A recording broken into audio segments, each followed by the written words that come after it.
Let's go and take a couple of questions from the audience. There was a gentleman, I think, earlier had his hand up. Yeah, there in the very middle with the hand up. Yeah, if you could go up on that side, on your side, I think. It's the closest.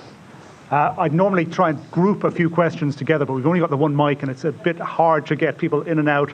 So I'd also just appeal to ask questions rather than make speeches. Otherwise, I might have to call on the President's security people to intervene. Sir. I would just like the panel's view. I wouldn't disagree with anything that Robert Rees has got to say, but I think there are two core issues that he has missed. And I think Ireland suffers from the same thing that America suffers from, and that's the illusion of choice. That in America, it seems that rich people choose the people that the people get to choose. And I think that's exactly the same in Ireland. We've changed our government and we've got exactly the same. So I think that core issue, I think we need to return to representative democracy. And I think America was one of the founders of that. And I think that is a core issue. And unless you deal with core issues, you won't get anywhere. So I'd like the panel's view on that. One other thing is that the monetary system, he didn't deal with that at all. And if you go back into the history of that and take a look at the establishment of the Federal Reserve, the unhinging of the dollar from gold, every other currency in the world used the dollar as a reserve currency, and now no currency has anything backing it up. And the monetary system, the quantitative easing that's gone on at the moment, they are the core issues. So the lack of finance for everything you're talking about, education, health, is not there because we have things at the root that need to be dealt with before all the other issues can be dealt with. So I'd like the panel's view on that. Great, thank you for that. So maybe Margaret, you could start on that one, particularly about this question of the illusion of choice in American politics. And if we could have the microphone down here maybe as well. Go ahead, Margaret. I would say the illusion of choice, it's absolutely true. Whoever has the most money wins, and he did touch on that point. But in terms of people, I think there's an illusion of choice and certainly an illusion of opportunity in the United States more than there is in Ireland. So if you look, for example, at a New York State, you'll have one town that's quite wealthy, and right next door to it you might have another town, like the town I grew up in that was founded by an Irishman called Garden City, and it was very wealthy, and people paid property tax there that went into the educational system. But the town next door, which would have gotten the same amount from the government but wasn't wealthy, it was the people who were working in these houses, was completely different. So the public school in Garden City had a stadium and state-of-the-art computer systems and science and technology rooms and the best teachers. But Hempstead had none of that. Hempstead was lucky if they had a blackboard. So at least in Ireland, the educational, it's better. It's not perfect, but you actually have more opportunity because of the educational system, the way it's set up, than you do in the United States. So I do think there is more opportunity here for people to be socially mobile.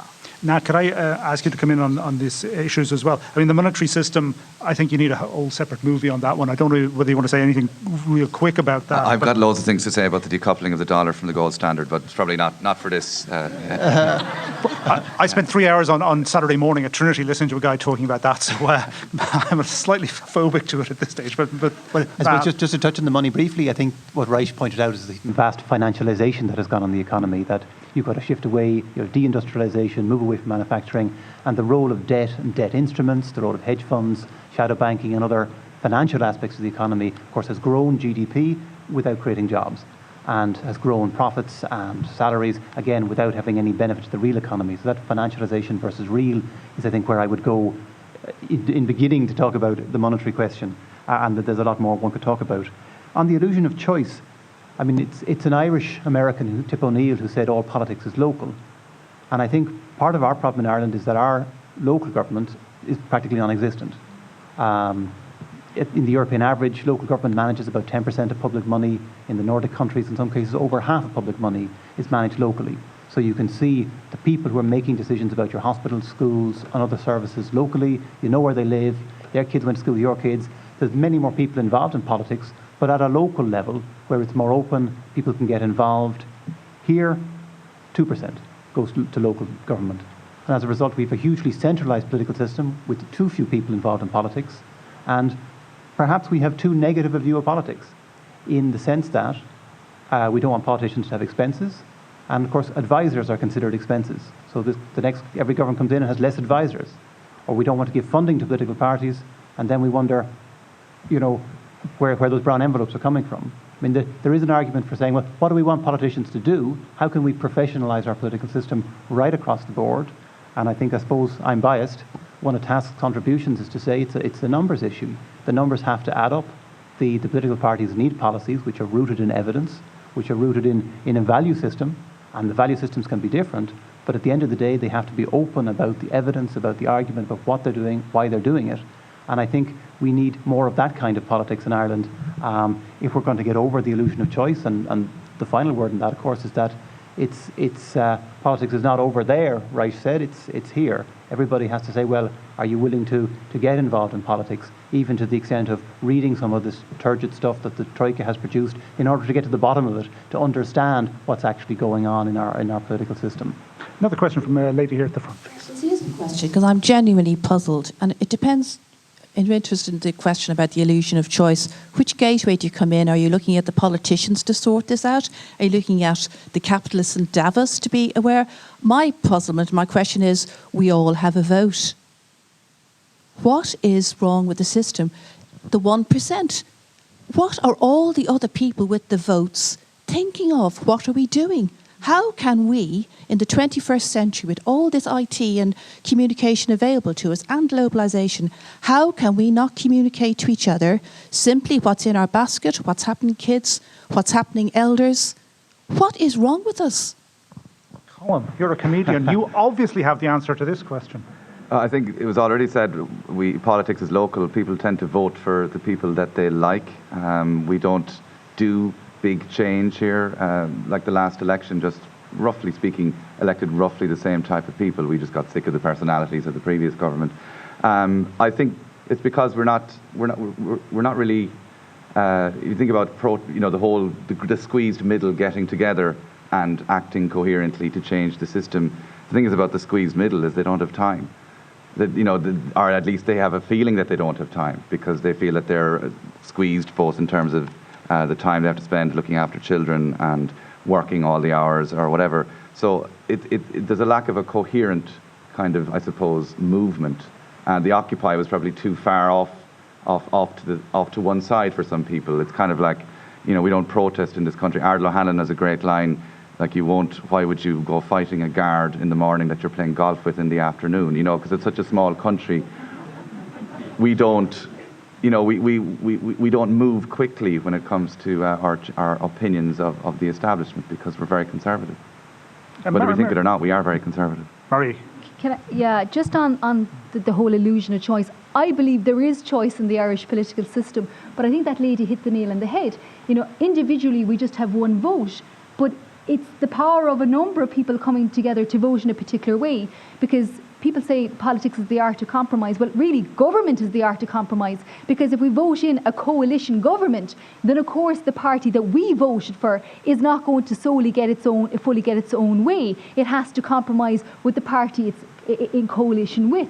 So yes, there might be a lot of disgruntlement and disillusionment with people might say, oh, we have the same type of government as we did with the last government. I fundamentally disagree, but that's, everybody's entitled to their own view. But I really do think that we need to accept that if I cast a vote, and if everybody casts a very different vote on this podium, then of course we're going to end up with a stalemate. We're going to end up with no, proper outcome. So it's about people coming together, influencing others in how they vote. And of course that leads you into the murky world then of how you actually influence people. But I think it's something we all do need to contemplate and to accept then when we do see the likes of, let's say, a coalition government and the outcomes from that.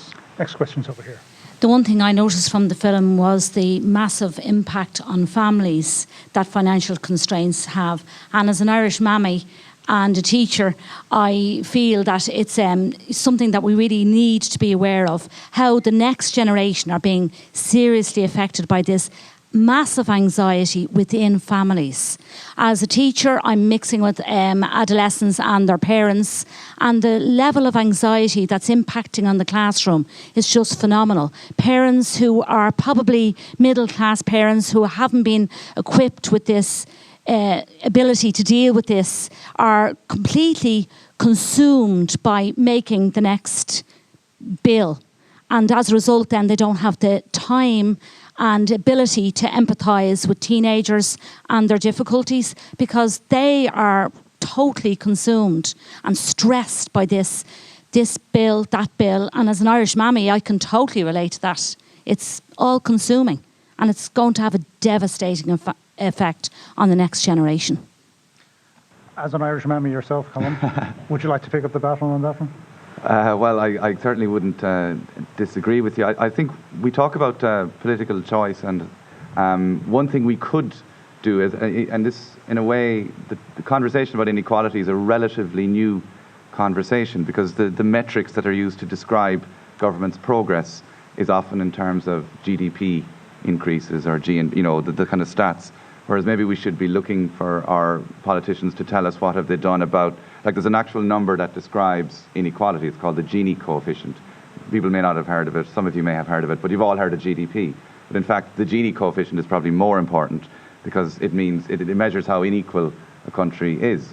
So maybe that should be a metric by which governments measure, or one of them, and they report on that. And inequality leads to the kind of stress you're talking about. So it just should, I think that it's obviously that it's one of many solutions, but even being more well versed in the language of inequality, including watching this movie and others like it, will hopefully increase the pressure we can put on people in government. If I could jump in there as well, Sure. I mean, one of the things the TASC is doing at the moment is preparing an equality report, where we're looking at all of these statistics on economic equality and making them available for exactly that reason, so that we can see, what is the effect of the different policies, and we can see change over time and see what's working. And to sort of to address both the families but also the voters when it comes to the choice we have. In the short term, people are stressed. They're stressed about money. And it comes to the election, somebody says to you, I'll put more money in your pocket. And people vote their pocketbook, is what they say in America. You vote your wallet. That's why most people vote. Their votes stabilise in their early 30s and mostly stay stable for life, due to who's going to basically put more money in your pocket, depending on what kind of business you're in, what kind of job you have, whether you're a farmer or whatever. But nobody ever says to you the money they're going to take out of your pocket. Because if they're going to give you a tax break, then they're going to have to cut some services, so you're going to have to put your hand in your pocket, so your net income gets stretched again and again, and of course it's incalculable. And usually it's those who might need a special service, such as extra tuition in school or extra health care. They suffer most, because they have to carry most of that weight themselves. So again, it's an individualisation that people vote in the short term because they say, I can't afford to vote for a more progressive vision, because I need the money in my pocket now to pay the credit card bills. Okay, we're going to go to a gentleman up here who has his hand up for a question. Quickly, I think we've still got a couple of minutes, so we'll try and get it in. Thanks very much. Yeah, this is one of those isn't it peculiar questions. One of the moments captured in the film was Martin Luther King's speech at the Lincoln Memorial in 1963, and he was speaking a century after abolition. And part of the core of that speech was, at the moment of abolition, this country wrote us, Black Americans, a promissory note, and we're here to cash in the promissory note. And related to that or otherwise, over the next 15 years, you did in fact have terrific social and economic progress in the United States, and that speech was perhaps very important in it.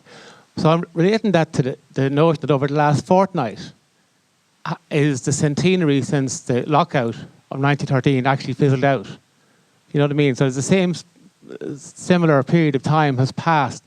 And like 1913, as more distinguished speakers than me have said over the last 12 months, was the cauldron of national independence. And 1913 was an over-exuberant expression of economic privilege by those who held it. And it was an expression of the non-economic rights of the greater number, and in particular, the non-justiciability of even notional economic rights. So I just relate that to the question of, isn't it peculiar then, given our history as a nation, having come a century ago from that moment of the lockout that gave rise to the Military Council of the IB, that gave rise to 1916, that we've become a society that is so incredibly good at protecting economic privilege, and really so poor, despite all the structure that there is, really rather poor at offering economic rights, a justiciable right to housing people homeless on the street, but we were remarkably good at protecting economic privilege. Marie, your building is, your office is festooned in posters about 1913. Do you want to say a bit about that? Are we really that bad at protecting people's rights economically compared to the rights of property? Well, I think there's a very fair point made that certainly the independence of the Irish state given a huge hope, and obviously 1913 was, there's been a lot of commemorations and celebrations of it this year, and the stance that working people made, but it resulted in trade unionism strengthening in this city and across Ireland, although it was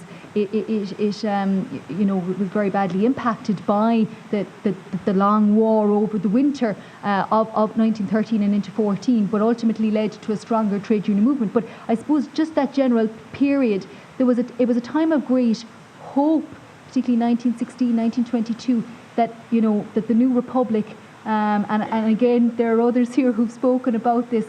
There was a time of great hope, and in some ways we went into the 30s and the 40s and wasted an awful lot of that opportunity and that ambition for the Irish state.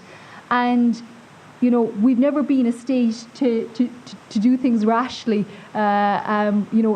We've always taken our time with regards to social change in particular, probably been a bit faster with regards to economic change, but with regards to social change, certainly we've been behind fellow European countries.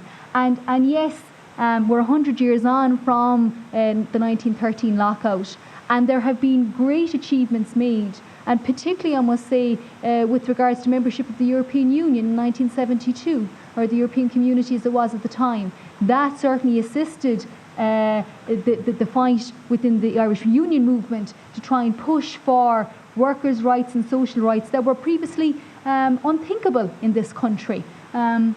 So there have been large gains made, and most of those gains have been protected. But of course we still have a long way to travel, and that's the real legacy of the 1913 lockout, is what is the next 100 years. We still have a long road to travel in terms of workers' rights in this country, the right to collective bargaining, and there's many more rights. We've done a lot in the 100 years, but we've an awful lot more to do. And there we are going to call a halt to proceedings, ladies and gentlemen. Thank you very much for your questions. Please stay for just one moment. Mr. Hugh Lenihan is going to say something rather important to you. Thank you very much, Seán. I'll try and do it without a microphone. Just to say, ladies and gentlemen, that the President and Ms. Dean will now be leaving the cinema.